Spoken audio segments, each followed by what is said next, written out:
Hello and welcome back to my brand new video. Are you interested in China?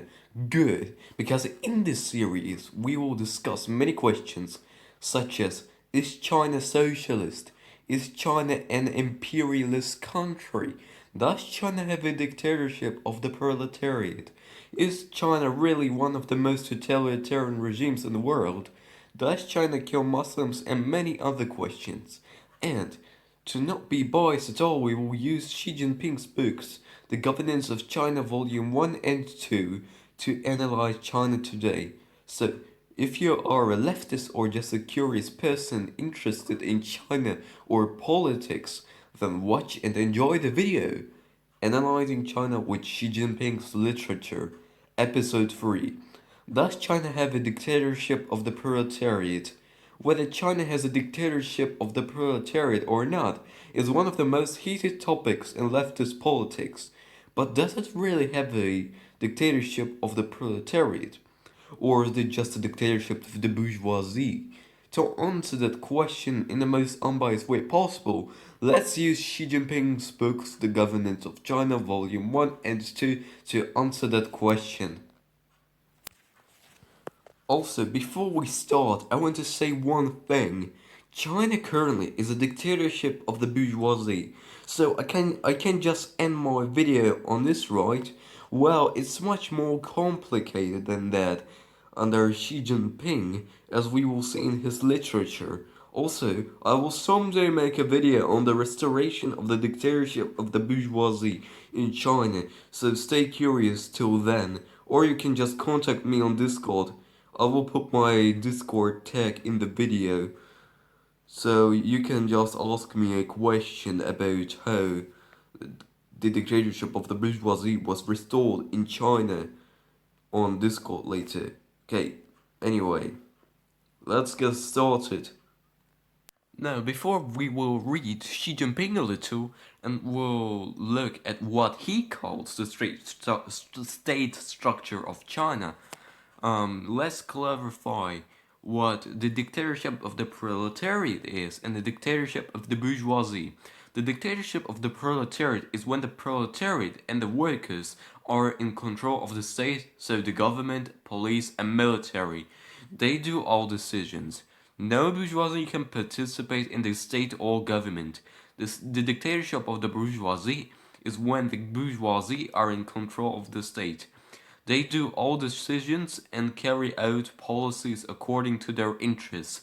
They control officials and make them do what they want. They can legally participate in the state and government. Okay, let's see now what Xi Jinping calls the state structure of China. China has implemented the state system, which is a socialist state, which we have debunked already, under the People's Democratic Dictatorship led by the working class and based on the alliance of workers and farmers. The system of people's congresses as the system of government. Xi Jinping, The Governance of China, Volume 2, page 314. We have also maximized the transparency of decision-making and provided further opportunities for the public to take part in the process, so as to ensure that all of our decisions serve the interests and well-being of the people.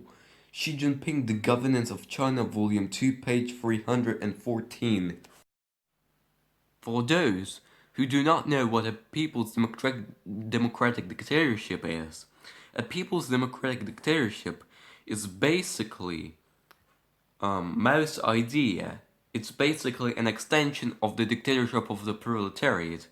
In this dictatorship of the proletariat, the bourgeoisie have to be unbrainwashed, by the one good party, and have to accept their fate and have to serve the socialist cause and develop the productive forces temporarily. Yeah, this is pretty much what People's Democratic Dictatorship is. And the bourgeoisie, even the national bourgeoisie, which are basically unbrainwashed bourgeoisie, even they can't enter the state. They they can't enter it and they can't do any decision making and stuff like that. So yeah, this is what a people's democratic dictatorship is, or people's democracy. So, what is China now? A dictatorship of the bourgeoisie or a dictatorship of the proletariat? Xi Jinping called China's state structure and its state and governance flawed in general and wants to improve it. For example, he literally only talks in one section of the Governance of China Volume 2 about how the state and state structure are awful, and that section can be found from pages 331 to 333 and is titled Improve the Work of the United Front. It's only talking about how to improve the state structure and state and governance and stuff like that. So yeah, it's very flawed, but you could say that this is an underestimate, I don't know how to say it, underestimate. But yeah, he has to kind of defend himself in his embarrassing country. So you may ask me now, so what does this mean, Comrade King? Does this mean that China is becoming a dictatorship of the proletariat again? Well, we will see, okay? But let us first finish reading Xi Jinping.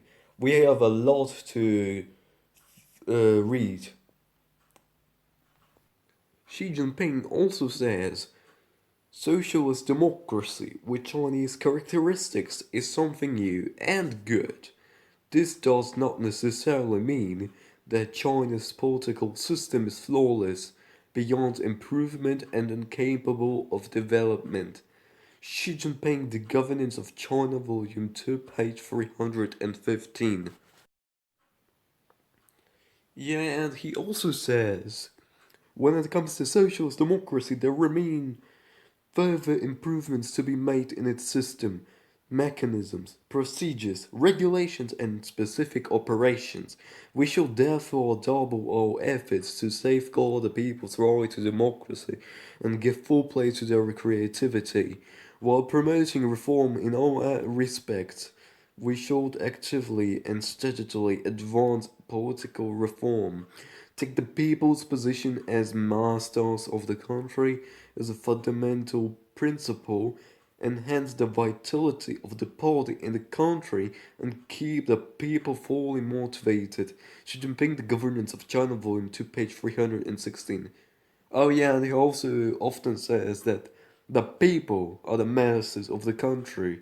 Well, I'll give you another quote where he talks about something like that.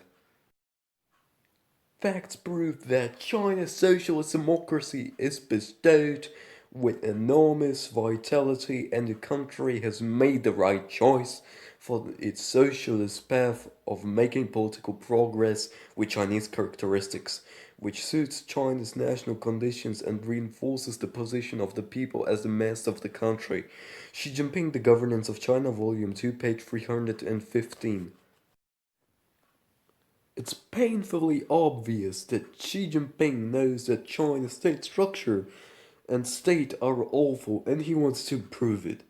We will also talk more about the people, how Xi views them, how he wants them to be the masses of the country, which people, etc. But first, let's have a little ad and a trivia question.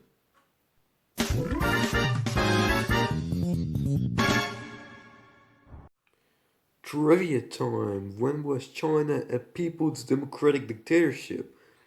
A. From 1949 to 1958 and from 1978 to 2001. B. All the time since 1949. C. From 1978 till present. D. From 1949 to 1958. You'll get the answer after the little ad. Now, before I will give you the answer to the trivia question, okay? Let me tell you one thing. Please subscribe to my channel if you haven't already. Put the bell on, I mean. And Please share my channel, share my videos, like them. Please do that. Comment if you have questions. Please just support my channel. It's having a really dark period for a long time right now. Okay, like the subscriber amount is stagnating for centuries. So please help me. Okay, thank you. Anyway, the answer to the question is A. From 1949 to 1958 and from 1978 to 2001 because um, Mao had a theory called the People's Democratic Dictatorship, and that's what Mao described China from 1949 to 1958. And he was on brainwashing the national bourgeoisie, and they had to serve the Chinese state when it was capitalist, okay? So and they promised to build the socialist cause and stuff like that and adhere to socialism. And of course, Deng Xiaoping returned some private property from 1978 onwards, right? Okay, but China was still a dictatorship of the proletariat back then, right? Till 2001, because in 2001, Jiang Zemin led in a bunch of capitalists in the party. Well, technically, you could say earlier, since there were illegal bourgeoisie in the party under Jiang Zemin from 1997 to 2001. Okay, so yeah, it stopped being a dictatorship of the proletariat in 2001. Why? We'll find out later, we will find out later, as I said. Okay. Anyway, let's get back to the reading.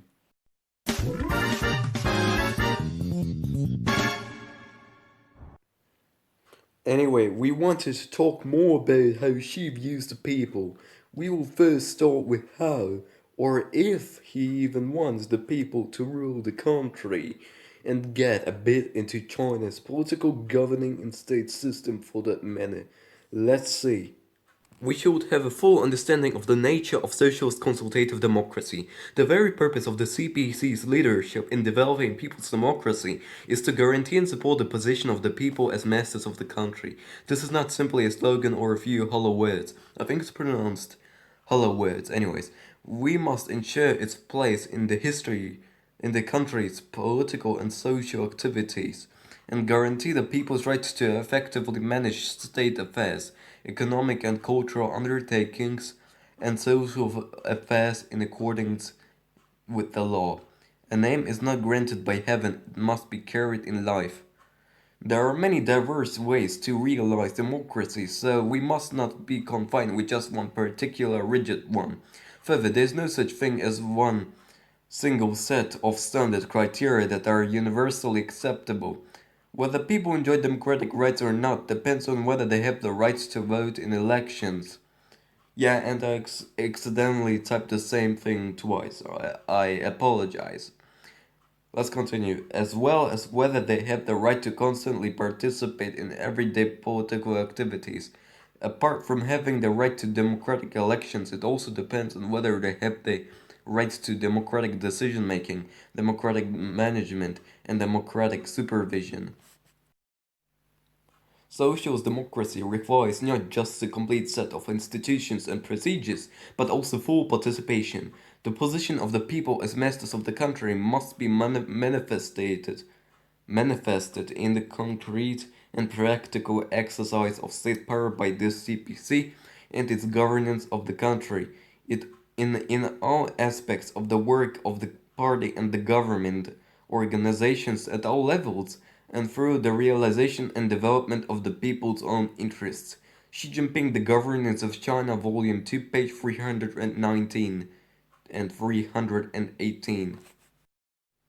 We must uphold and improve the system and principle of democratic centralism by enhancing the capacity and efficiency of all government agencies, stepping up their coordination and collaboration, and forming a strong force for managing our state affairs, so as to avoid internal friction. Xi Jinping, The Governance of China, Volume 2, page 317. It's painfully obvious that Xi Jinping wants the people to exercise political power, do all decisions, and wants them to be in control over the state. It all falls into a dictatorship of the proletariat, right? Well, we will see. Who does he mean by the people? Just wait, goddammit! Many of the things which she said were also supported by Lenin. Democratic centralism, for example, when the state democratically discusses and solves issues, is a Leninist idea. Xi Jinping also says that there are many ways to define democracy. For example, for liberals, it's when you have free elections and freedom of speech. Lenin says something different. Let's see what Lenin says on this topic. This means replacing what in fact is the dictatorship of the bourgeoisie, a dictatorship hypothetically cloaked in the forms of the democratic bourgeois republic, by the dictatorship of the proletariat.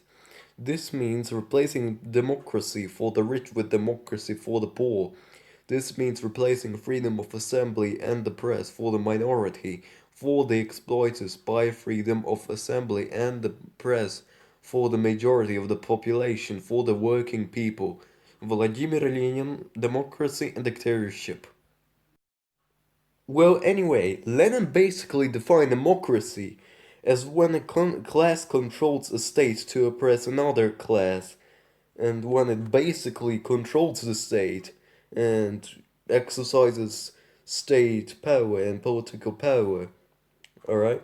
So, anyway, before reading who Xi Jinping means when he's saying people, let's take for now a last look on how the vaguely titled people govern and rule China and exercise state and political power over it. The CPC carries out its mass line in its work, that is to say, it stays committed to doing everything for the people and relying on them, following the principle of from the people to the people, and translating its sound proposals into people's conscious actions.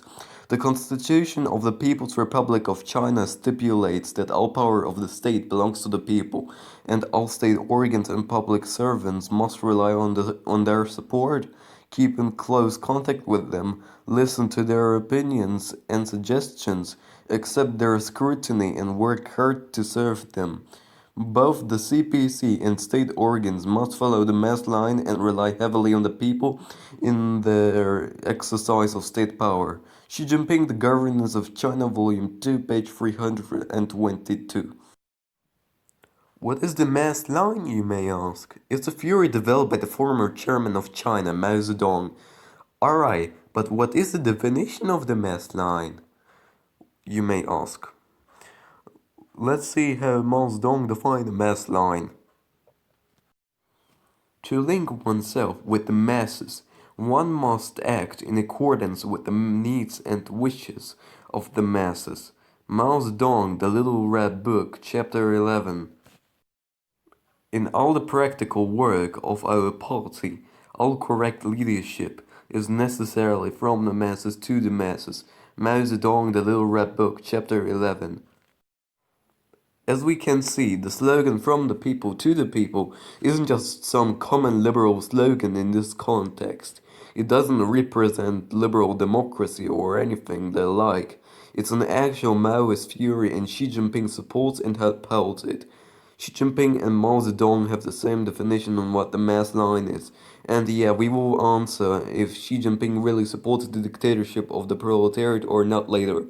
And we will also analyze if he actually supports the mass line and carrying out the people's interest later. But first, let us finally look at what he means by the word people. Okay, so let us first read two quotes by Xi Jinping where he explains what he means by people. Okay, anyway, let us read the first quote. Chinese socialist democracy takes two important forms. In one, the people exercise their right to vote in elections. In the other, people from all sectors of society undertake extensive deliberations before major decisions are made. Xi Jinping, The Governance of China, Volume 2, page 320 to 321. Okay, let us now read what she says in the other quote. All decisions that affect people's immediate interests must be made on the basis of soliciting. I'm sorry, I don't know how to say this. Soliciting? Soliciting? I don't know. The people's opinions, as well as consultations conducted with them through various means, on different levels and from different sectors. Xi Jinping, The Governance of China, Volume 2, page 326. Okay, so what do the quotes prove, you may ask me now? Xi Jinping says that people from all and different sectors should be part of the state and exercise its state and political power. Does that mean that Xi Jinping wants people from the private sector, the bourgeoisie, to exercise state and political power and wants them to be part of the state structure?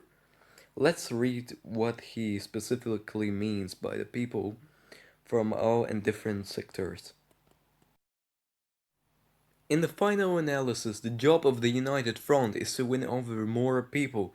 We use the United Front to strengthen the forces for the common goal, including members of other political parties, prominent individuals without any party affiliation, people from new social groups, and people from Hong Kong, Macau, Taiwan, and overseas. The United Front numbers hundreds of millions of people. Xi Jinping, The Governance of China, Volume 2, page 332. Now you may ask me now, what does this have to do with anything? What does this explain? And do prominent individuals mean bourgeoisie? Well, first of all, let us first answer what this explains. 2. New social groups refers to people working in emerging industries, including management personnel and professionals in private and foreign-funded enterprises, employees of intermediate agencies, and the self-employed. Xi Jinping, The Governance of China, Volume 2, page 333, notes. Okay, but aren't managers bourgeoisie, Comrade King? In small, aka emerging industries? No, they are workers. Let's see what Marx and Engels say about that. The product is formed, one working more with his hands, one more with his brain. One as a manager, engineer or technician, etc. Another as an overlooker, the third directly as a manual worker or even a mere assistant. More and more of the functions of labor capacity are included under the direct concept of productive labor, and their repositories under the concept of productive workers, workers directly exploited by capital. Economic works of Karl Marx, 1861 to 1864, add to capital's production as the production of surplus value.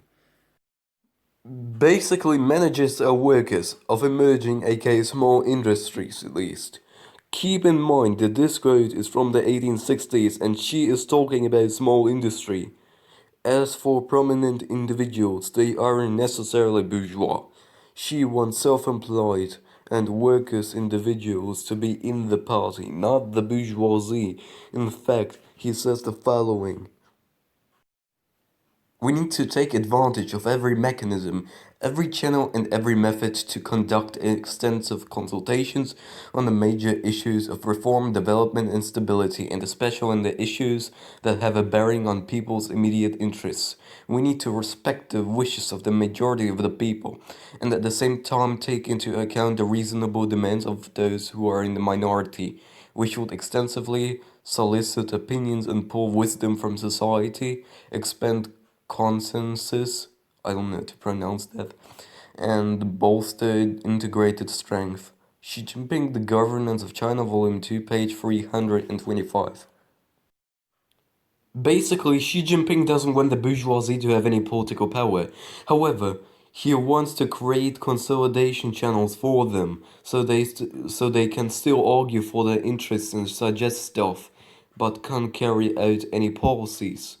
That's pretty much the only way he wants to let the bourgeoisie influence the Chinese state structure. If a country were a dictatorship of the proletariat, and the bourgeoisie will be able to argue for their interests, that overall won't change the fact that a country like that will be a dictatorship of the proletariat as the workers still control the state structure. Basically, Xi Jinping does support a dictatorship of the proletariat. I gave the answer, but as I said, it's much more complicated than that. Anyway, now let's analyze whose interests the Chinese state structure serves. It is stipulated in the constitution of the CPC that the party has no special interests of its own apart from the interests of the working class and the greatest possible majority of the people. Xi Jinping, The Governance of China, Volume 2, page 322. Xi Jinping claims that the state serves the interests of the workers, but that's not true. As we saw in my last two China videos, China is capitalist and imperialist. Such a state would not serve the interests of the workers. Can you support a dictatorship of the proletariat and have a bourgeois class nature, aka serve the bourgeois interests at the same time? The answer is yes. Let's read Trotsky for that. And I know that the thing that I'm about to show was applied to the Soviet Union, which is wrong, but I believe that the view is what China will become under Xi Jinping. So we shouldn't completely ignore Trotsky's theories and literature, in my opinion. Anyway, let's read him. The constant worsening of the political regime in the face of the growth of the economy and culture, this crying fact finds its explanation in this, and this alone, that oppression, persecution, and suppression serves today in a large measure not in the defense of the state but for the defense of the rule and privileges of the bureaucracy. This is also the source of the ever-increasing need to mask repressions by means of frauds and amalgams. I don't know how to pronounce that. I'm sorry. That I can't pronounce so many words this video. I didn't prepare. I'm just trying to get this video out as soon as possible.